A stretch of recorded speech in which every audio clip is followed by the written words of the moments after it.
ശ്രീ രവി മേനോൻ, വളരെ ദുഃഖകരമായ ഒരു വാർത്തയാണ് രാവിലെ നമ്മളെ തേടിയെത്തിയത്. സംഗീത ലോകത്തിന് ഒന്നാകെ വലിയൊരു നഷ്ടമാണ് ഉസ്താദ് സാക്കിർ ഹുസൈന്റെ മരണത്തിലൂടെ, അല്ലേ? തീർച്ചയായിട്ടും ലെജൻഡ് എന്നൊക്കെ പറയുന്ന ആളുകൾ നമ്മൾ വിശേഷിപ്പിക്കാറുണ്ട് കലാകാരന്മാരെ. പലരും ലെജൻഡുകളാവണമെന്നില്ല പൂർണ്ണമായ അർത്ഥത്തിൽ.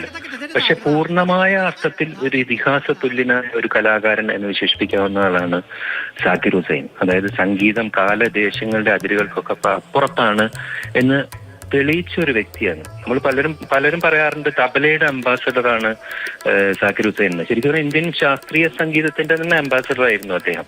അതായത് നമ്മുടെ ക്ലാസിക്കൽ മ്യൂസിക്കിനെ എല്ലാ ഒരു പ്രത്യേക ദേശത്തിനോ കാലത്തിനോ ഒക്കെ അതിന്റെ അതിരുകൾക്കൊക്കെ അപ്പുറത്തേക്ക് കൊണ്ടുവന്ന് അന്താരാഷ്ട്ര തലത്തിലുള്ള സംഗീതം, വെസ്റ്റേൺ മ്യൂസിക് ആയാലും ആഫ്രിക്കൻ മ്യൂസിക് ആയാലും ഏത് തരത്തിലുള്ള മ്യൂസിക്കുമായിട്ട് വിളക്കി ചേർത്തിട്ടുള്ള ഒരു അപൂർവ പ്രതിഭാശാലിയാണ് നമുക്ക് നഷ്ടപ്പെട്ടിട്ടുള്ളത്.